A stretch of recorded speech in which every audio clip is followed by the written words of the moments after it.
Okay, hi everyone. Today we are going to learn factoring special cases. So let's talk about factoring in general. If I give you problems that say x squared plus 6x plus 8, the way we factor is since it's level 1, we look at the numbers in the back, 1 and 8 and 2 and 4. These are the only ways of us to multiply to become 8, but we say, hey, which of these do they add up to become 6? Turns out 2 and 4 are my only option, and that's us factoring level 1 problems.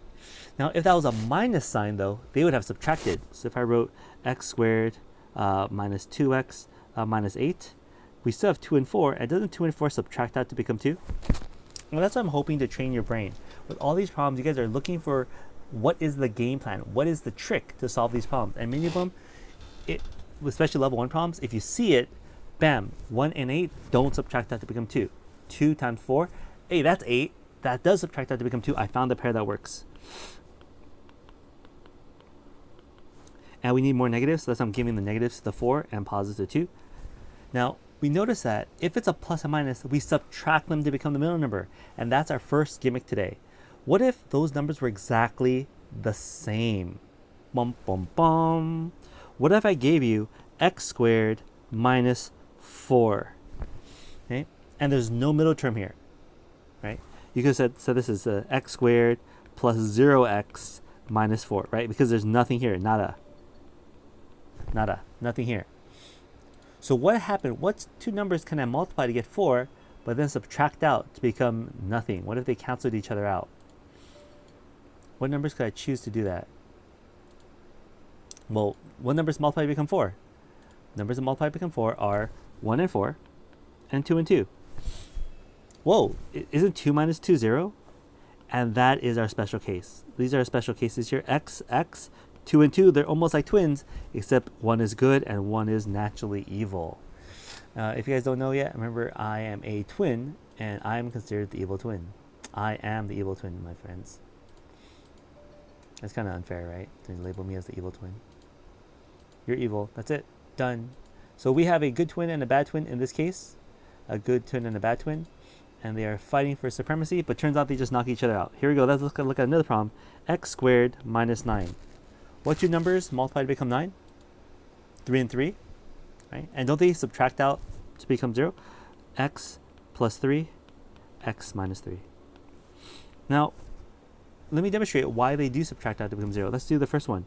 X times x is x squared. Easy, got it. X times 2 is 2x. That's a positive 2. Oh, that's a negative 2x. That's a minus 2x. Now it's 2's turn. 2 times x, 2 times 2. We end up with plus 2x and minus 4. And if you notice here, take a look. You see that the middle terms are exactly the same, plus and minus. So they cancel each other out. They subtract each other out, leaving me nothing in the middle. Does that happen in my next problem? X times x is x squared. Okay. X times 3 is negative 3x. 3 times x is 3. And 3 times negative 3 is negative 9. Please take a look at the middle terms. What happens to the middle terms? Are they going to stick around? This is like Naruto and Sasuke punching each other in the face, right? And who ends up standing? No one. They both get knocked down. I guess Naruto got knocked down harder. Now, there's a trick for identifying these, and it's called a difference of squares.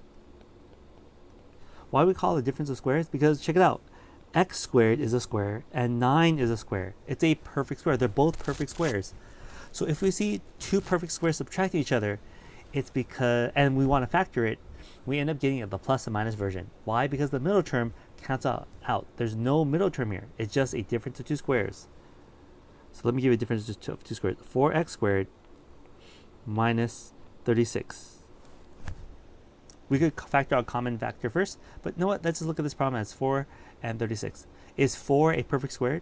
Is 36 a perfect square? 2 times 2 and 6 times 6, right? 2 times 2 and 6 times 6. We can go ahead and factor this. We have 2x squared, 2x, and then 6 and 6 in the back. And because they're plus and minus, the middle terms cancel it out.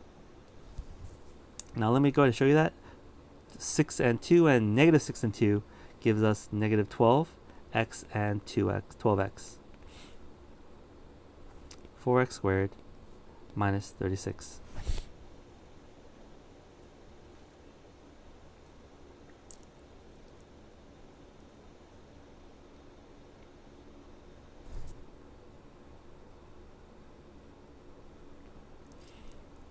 So what do you guys think about that? 4x squared minus 36. Okay. What else do we have? Well, let's do something a little more cheeky. Let's do 36x squared minus 25. Would this fit our pattern of a difference of two squares? 6x, and 5 times 5? Yeah, 6x squared and 5 and 5. We can see this as 6x squared minus 5 squared. That's a difference of two squares. So we can just break it apart. Here we go. 6x, 5 and 5. And then we'll give ourselves a plus minus because they have to be a different sign. How do we get a negative 25? If they're both positive, plus and plus will give me positive 25. If they're both negative, negative 5 will give me a positive 25. And then in order to guess a negative, the one would have to be a positive, one would have to be negative. This is not a sum of two squares. This is a difference of two squares. That means they have to be subtracted. Okay, so now this is an easy problem to demonstrate, but an easy one to forget too. So let's give you a tricky one. What if I write 4x squared minus 1? Is this a difference of two squares?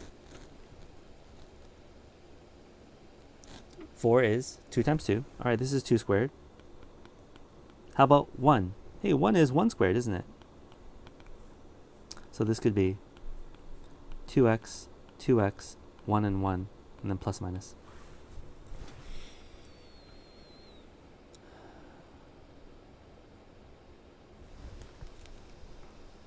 So even 1, don't forget that is a perfect square. Now they could try tricking us. They could have tried hiding a difference of two squares to make it not obvious. What if I wrote this as 12x squared minus 3? That does not look like a difference of two squares to me. So the trick is, like normal, we mentioned before, can you factor out any common values? Can you factor out anything that's in common between the x and the 12 in the front and the 3 in the back? Hopefully you guys see you can factor out what number? 3. And then we'll write out what's left over. 4x squared minus 1. Double check. 3 times 4 is 12. 3 times 1 is 3. Okay, we did that correctly. Now, is 4x squared minus 1 a perfect square? Oh, sorry, difference of two squares? Yes, it is. 2x and 1. Here we go. Let's write it. 3, parentheses, parentheses. We're looking at 2x minus 1 and 2x plus 1.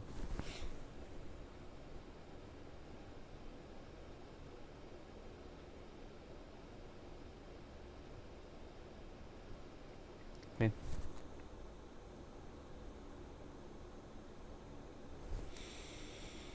Okay, so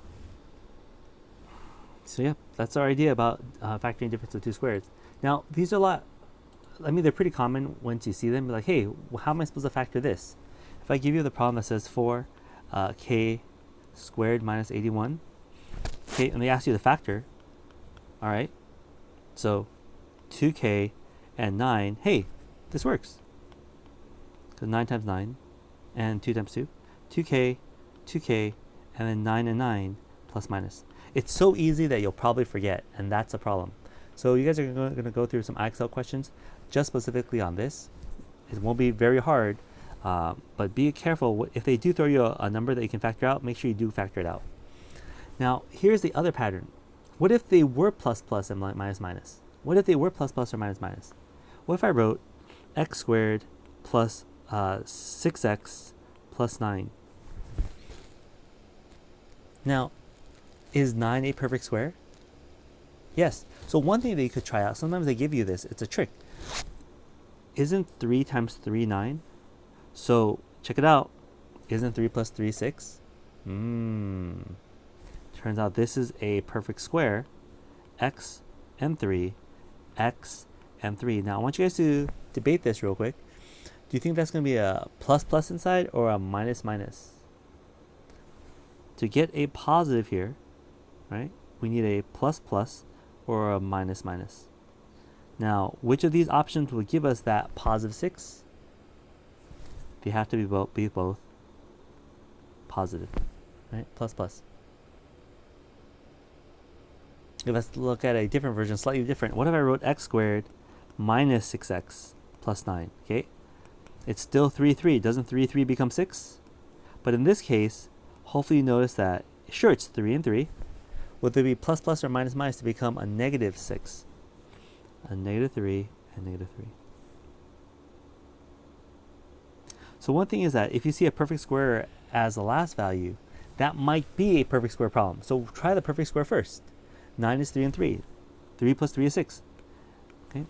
So if I give you one that says x squared minus 10x plus 25. Check it out. It's a plus. 5 times 5 is 25, isn't it? Does 5 plus 5 become 10? Does 5 plus 5 become 10? The idea of math is oftentimes if you know the tricks, you can do it a little faster. Think about multiplication tables. That's just adding fast.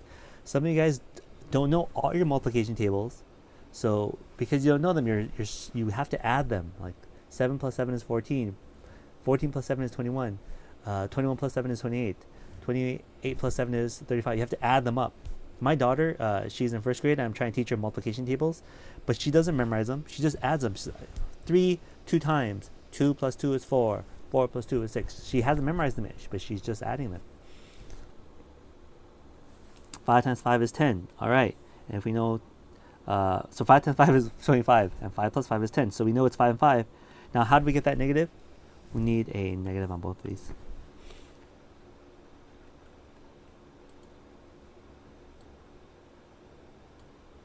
I am the evil twin. Oh, are there people in the waiting room? No. Okay, so I want to make this really tweaky now. Ready? What if I write 121 x squared minus 176 x plus 80, sorry, not 80, plus 64. This one looks terribly difficult. Terribly, maybe terribly difficult.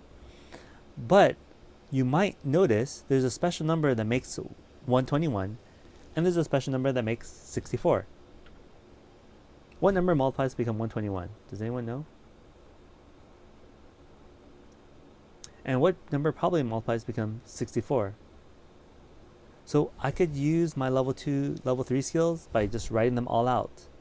But if you notice that 11 times 11 is 121, and 8 times 8 is 64, maybe that will give you that 176.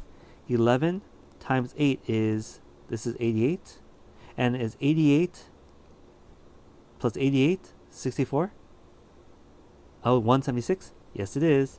So this turns out to be 11x, 8 and 8. And let's see if you guys can guess. Would that be plus plus or minus minus? Plus plus or minus minus? Plus plus or minus minus? This would be minus minus because we need to give us negative 176. So this is helpful because some problems, they make it look really hard, but it's really just a difference of two squares. Now, let's go back and talk about what if I multiply these together? So here's also a trick. If you end up with a problem that says x plus 2 times x plus 2, this one is kind of obvious. But do you see how that's a perfect square? This is x plus 2 squared. This is just square the front, square the back, and double the middle. Why? Because you're going to have 2x and 2. You were going to have twins, weren't you? Plus 4x. You were going to have twins anyways. Twins are hard. If you guys have twins, or have twins in the family, I'm sorry. A lot of work. Okay, if I write x plus 5, x plus 5, well, x plus 5 squared, same thing. Square the front. We were going to multiply x by x. We were going to multiply 5 by 5. Now, you always end up with double the middle term, and we end up with 10x. So whenever you see a perfect square, this special type of factor, you end up doubling the middle. And the pattern is, if I say it's ax plus b squared, the pattern is square the front, square the back, and double the middle. That looks a bit weird, but in practice is you multiply these together and then you double it. Let me give you an example. If I say 2x plus 3, you square the front, 4x squared. You square the back. What's the middle term? You double the middle. Folks, combine this. What's 2x times 3? That's 6x, and we're going to double that. And that is a pattern. You double the middle value. You square the front, square the back, and then double the middle. Square the front, square the back, and then double the middle. Alright, and that's it. So that's what you guys are going to practice today. You guys are going to be factoring by special cases. Make sure you do know how to do this. Make sure you have worked on our factoring level 1, 2, and 3. You're caught up with the iExcel as well as the MyOpenMath. We're going to go through one more style of factoring, and we're pretty much done with this, and then we'll work on our test aiming toward next week. Okay. So we'll end up taking our test next week before the end of the month, and we'll get you done with that test 3. Okay. So just be ready. Make sure if you guys can do factor, you guys are in great shape.